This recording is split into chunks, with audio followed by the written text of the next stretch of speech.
지난 주말 뉴욕 일원에 내린 폭우로 홍수 피해가 재정비된 지 하루도 채 되지 않아 이번 주말 또다시 폭우가 예보돼 추가 피해가 우려되고 있습니다. 공화당이 주도하는 연방하원이 논란의 여지가 다분한 2024 회계연도 국방수권법을 다수의 힘으로 통과시켰습니다. 향후 민주당이 주도하는 상원과 합의안 도출에 진통이 불가피할 전망입니다. 뉴저지주가 대기질 개선을 위한 적극적인 전기차 구매 보조금 지원에 나섰습니다. 대상은 개인과 사업체, 비영리 단체입니다. 올 상반기 뉴욕 일원에서 시민권 취득으로 인한 대한민국 국적 상실 신고 한인들이 크게 증가했습니다. 지난 2021년 미국에서 10명 중 거의 1명의 아동에게 발달장애 진단이 내려졌다는 조사가 나왔습니다. 이 수는 남아에게서 특히 두드러졌고 전체 건수도 증가하고 있습니다. 이달 초 유명 할리우드 배우 로버트 드니로의 10대 손자가 뉴욕 아파트에서 펜타닐 중독으로 인해 사망한 채 발견됐습니다. 뉴욕시경은 이와 관련해 20세 여성을 체포 기소했습니다.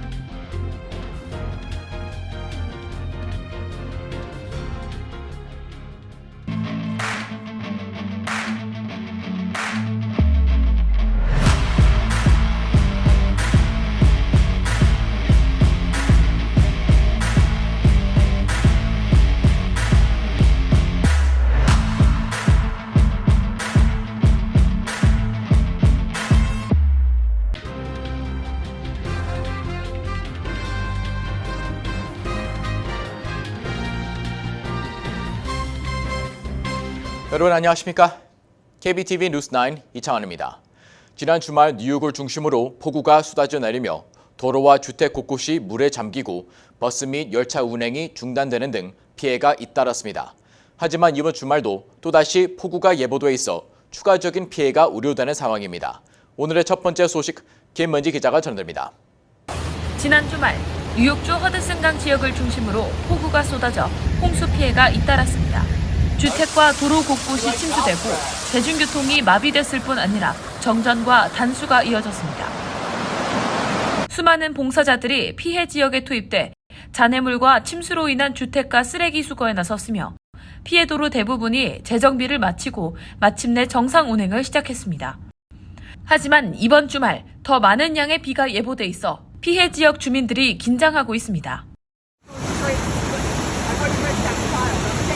하일랜드 펄스 지역은 이제 겨우 침수주택 쓰레기를 수거하고 있는 상황에서 이번 주말 또다시 폭우 소식이 있다는 사실에 주민들이 낙담하고 있다고 말했습니다.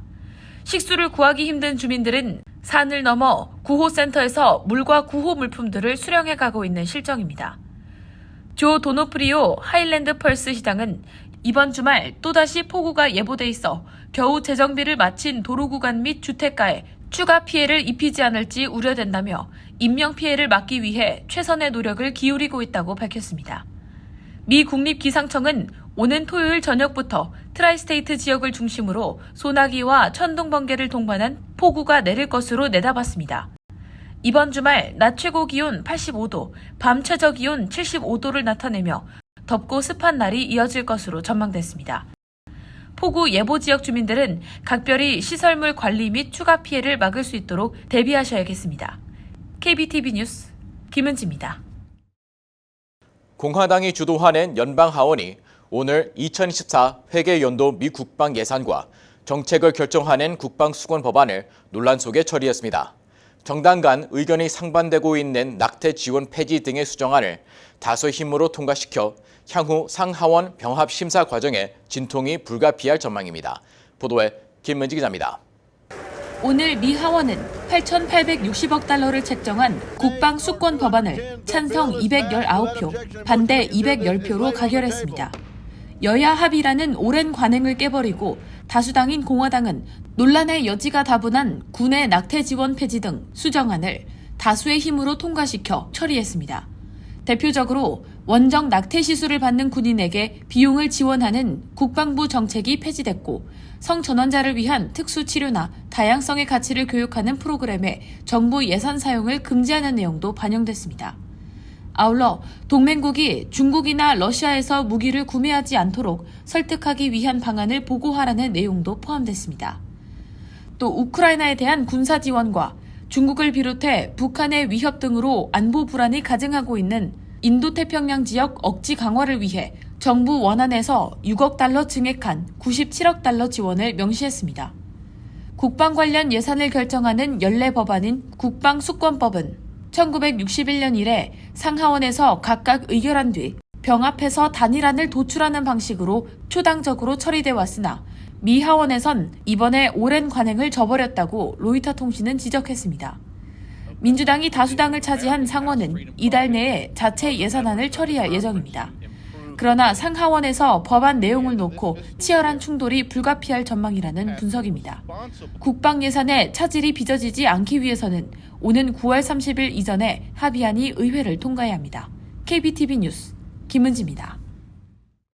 뉴저지주가 대기질 개선을 위해 오는 2030년까지 최소 30만 대 이상의 전기차 보급을 목표로 적극적인 전기차 구매 지원에 나섰습니다.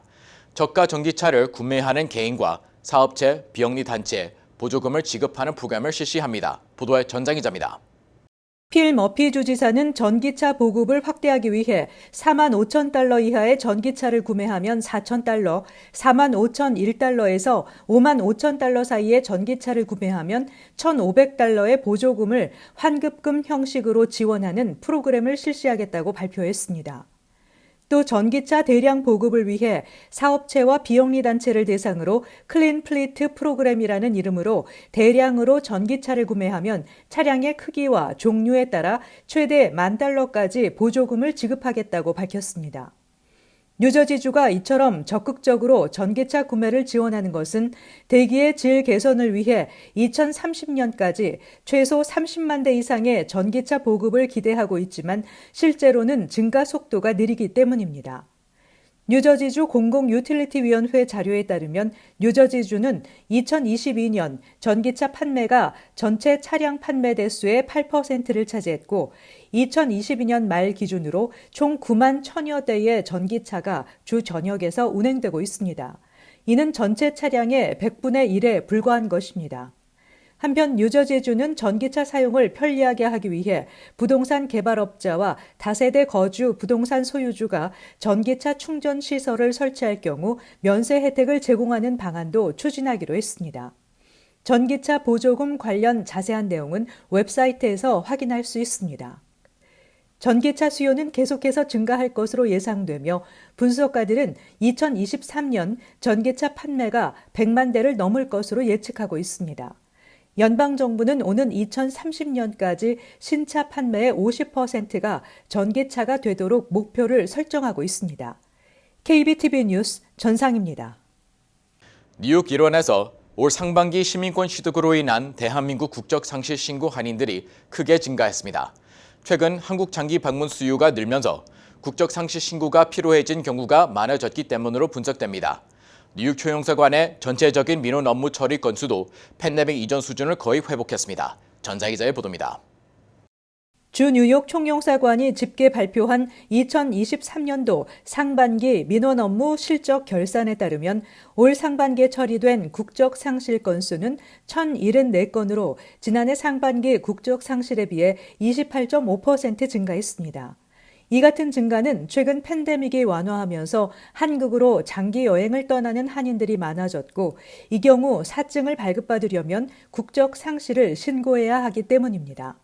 올 상반기 사증 발급 건수가 1,706건으로 지난해 상반기에 비해 76% 급증한 것도 한국 방문 수요 급증에 따른 결과입니다. 출생과 동시에 선천적으로 복수 국적을 갖게 된 한인들이 한국 국적을 포기하는 국적 이탈의 경우 올 상반기 326건을 기록해 지난해 상반기 335건과 비슷한 수준을 보였습니다. 복수 국적, 회복, 보유 처리 건수는 40건으로 지난해 상반기보다 12건 증가했습니다. 올 상반기 총 민원 건수는 25,213건으로 팬데믹 이전인 2019년 상반기와 비슷한 수준을 회복했습니다. 팬데믹 첫 해였던 2020년 상반기 17,575건으로 줄어든 민원 처리 건수는 꾸준한 회복세를 보였는데 특히 올해는 격리 면제서가 전혀 발급되지 않았는데도 민원 처리 건수는 지난해 상반기보다 많아졌습니다. 2021년과 2022년 상반기 격리 면제서 처리 건수는 각각 802건, 701건을 기록한 바 있습니다. 총영사관은 지역을 직접 찾아가는 순회 영사를 늘리고 뉴저지 현장 민원실을 운영해 동포들의 공관 방문에 따른 불편을 최소화하고 민원 편리성을 대폭 높였다고 전했습니다. 지난해 상하반기 순회 영사는 7회에 불과했지만 올 상반기 순회 영사는 19회로 1,899건 민원을 처리했습니다. 또 총영사관은 민원실 개방 시간을 확대했고 지난달부터는 무인 순번 대기 시스템을 도입했습니다. KBTV 뉴스 전상입니다. 발달장애 진단을 받은 아동이 증가하고 있는 것으로 나타났습니다. 연방질병통제예방센터 CDC의 새로운 발표에 따르면 지난 2021년 10명 중 거의 1명의 아동에게 발달장애 진단이 내려졌습니다. 강전민 기자의 보도입니다. 최근 몇 년간 발달장애 진단을 받은 어린이 수가 증가한 것으로 나타났습니다. 연방질병통제예방센터 CDC에 따르면 발달장애를 진단받은 3살에서 17살 사이 어린이 비율이 지난 2019년에는 7.4%로 집계된 반면 2021년에는 8.56%로 증가했습니다. 이는 10명 중 거의 1명의 어린이가 발달장애를 앓고 있는 셈입니다. 성별로는 여아보다 남아가 발달장애 진단을 받은 사례가 더 많았습니다. 남자아이들의 경우 발달장애가 11%에 육박하는 반면 여자아이들은 5%를 조금 넘는 수준에 그쳤고 자폐 스펙트럼 가능성도 3배나 더 높은 것으로 확인됐습니다. 인종별로 살펴보면 발달장애 진단을 받은 비율이 가장 높은 인종은 흑인으로 9.1%를 차지했습니다. 백인이 8.4%로 뒤를 이었고 히스패닉 7.4%, 아시아는 4.9%로 가장 낮았습니다. 발달장애란 특정 질환이나 장애를 지칭하는 것이 아니라 사회적인 관계나 의사소통, 인지 발달의 지연과 이상을 특징으로 합니다. 즉, 제 나이에 맞게 발달하지 못한 상태를 모두 지칭해서 유아기에 일시적으로 발달장애 진단을 받더라도 통계적으로 나이가 들수록 그 비율이 감소합니다. 하지만 잠재적으로 자폐나 지적장애로 이어질 수도 있습니다. 이 때문에 부모들의 조기 인지와 대응이 중요하다는 설명입니다. CDC는 아이가 나이에 비해 언어 사용이나 이해를 어려워하거나 타인과의 관계 형성을 기피하는 경우 혹은 특정 사물에 과도한 집착이나 반응을 보인다면 전문가와 상담해 볼 것을 권고했습니다. KBTV 뉴스 강정민입니다. 이달 초 유명 할리우드 배우 로버트 드니로의 10대 손자가 뉴욕 아파트에서 펜트놀 중독으로 인해 사망한 채 발견됐습니다. 뉴욕시경과 마약 단속국은 이번 사망 사건과 관련이 있는 20세 여성을 체포했다고 밝혔습니다. 보도에 김문지 기자입니다. 로버트 드니로의 딸 드레나 드니로의 아들인 레안드로 드니로 로드리게스는 이달 초 펜타닐이 함유된 알약을 복용한 뒤 사망했습니다. 마약 수사국은 이번 사망 사건과 관계된 20세 여성 소피아 할리 말크스를 체포했다고 밝혔습니다. 뉴욕시경에 의해 체포된 말크스는 오늘 맨해튼 법정에 출두해 증언을 이어간 것으로 전해집니다.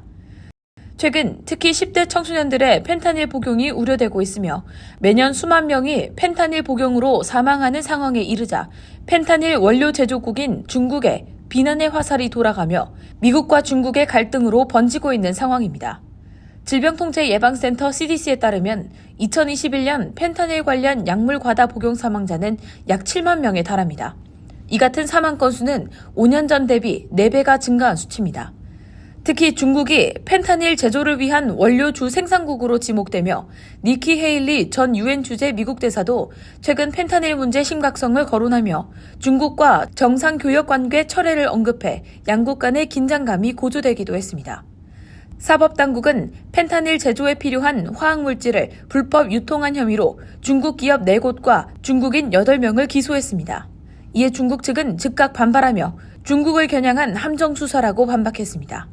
마약수사국은 청소년들이 호기심에 펜타닐을 접할 수 있지만 이는 뇌에 치명적인 영향을 미칠 뿐 아니라 중독성이 강해 비참한 결과를 불러온다며 부모들의 각별한 관심과 주의가 요구된다고 전했습니다. KBTV 뉴스 김은지입니다. 팬데믹 기간 동안 마리화나 부작용으로 응급실에 실려온 청소년 수가 크게 증가한 것으로 나타났습니다. 이들은 구토, 행동 조절 장애, 학습 장애 등 부작용을 겪은 것으로 파악됐습니다. 팬데믹 이전 마리화나 부작용으로 10살 미만 아동이 응급실을 방문한 횟수는 한 주 평균 18회에서 23회였습니다. 그런데 팬데믹 기간인 2020년부터 지난해 마리화나 부작용으로 10살 미만 아동이 응급실을 방문한 횟수는 한 주 평균 72회였습니다. 팬데믹 이전에 비해 3배 이상 늘어난 것입니다.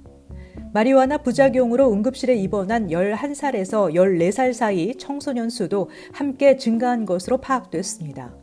질병통제예방센터는 미성년자, 특히 어린이가 마리화나 성분이 함유된 식품과 제품을 먹거나 직접 흡연했을 때 성인에 비해 더 빨리 중독 증세를 보일 수 있다고 지적했습니다.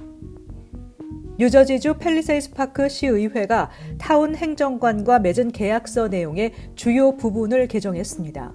팰리세이드 파크 시의회는 타운홀에서 회의를 열고 행정관 해임을 하기 위해서는 시의원 6명 전체의 만장일치 찬성이 필요하다는 계약서 내용을 의원 수 3분의 2 이상이면 가능하다로 변경하는 안건을 표결 처리했습니다. 폴김 시장 주재로 열린 이날 회의에서 해당 안건에 대해 스테파니 장, 박재관, 민석준 의원 등 3명이 찬성표를 던졌고 제이슨 킴, 마이클 비에트리, 신디 페라라 의원 등 3명이 반대표를 던졌지만 캐스팅 보트를 쥔 김 시장이 찬성해 4대 3으로 통과됐습니다. 영주권 문호 후퇴와 정체 현상이 올 들어 갈수록 심화되고 있는 가운데 영주권자 직계가족의 비자 발급 우선 일자가 무려 3년이나 후퇴했습니다. 취업이민 1순위도 신규 컷오프 날짜가 설정되고 취업이민 3순위 비자 발급 우선 일자는 1년 9개월 밀리는 등 그동안 비교적 양호한 상태를 보이던 취업이민에서도 답보 상태를 보이고 있습니다. 국무부가 발표한 2023 8월 중 영주권 문헌에 따르면 가족 이민의 경우 영주권자 배우자, 미혼 자녀 등 직계가족에게 발급하는 2A 순위 비자 발급 우선 일자가 2020년 9월 8일에서 2017년 10월 8일로 3년가량 후퇴했습니다. 에어프레미아는 김정규 타이어뱅크 회장과 이종철 JC파트너스 대표를 각각 자사 회장과 부회장으로 선임했다고 밝혔습니다. 김정규 회장은 타이어뱅크 창업을 시작으로 현재의 뱅크그룹을 일궈왔으며 특히 항공사 경영에 대한 꿈을 갖고 에어프레미아 설립 초창기였던 2018년부터 주요 투자자로 참여해왔습니다. 이번 회장 취임을 통해 책임 경영을 실현하겠다는 목표입니다. 이종철 대표는 부회장으로 취임해 운항 및 정비와 같은 오퍼레이션 부문을 책임질 예정입니다. 일부 지분을 매각했지만 최대 주주로 AP홀딩스와 컨소시엄을 구성하는 등 다양한 연계 사업을 개발할 계획입니다. 에어프레미아는 인천국제공항에 기반을 두고 나리타, 방콕, 호치민 등 중단거리 노선부터 로스앤젤레스, 뉴욕, 프랑크푸르트 등 장거리 노선까지 총 6개의 정기 노선을 운영 중입니다. 잠시 후 커뮤니티 브리핑을 전해드립니다.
이어서 환율과 증시 전해드립니다.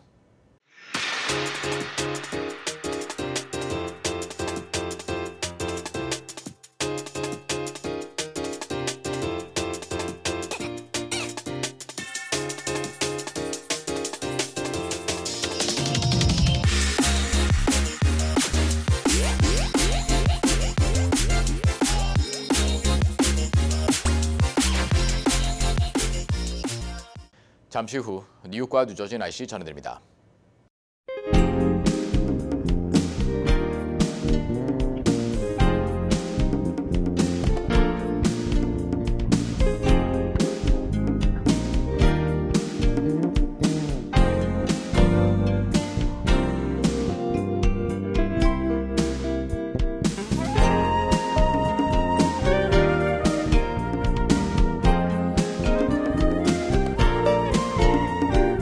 KBTV 뉴스9 마칩니다. 오늘도 시청해주셔서 감사합니다. 편안한 밤 보내시 바랍니다.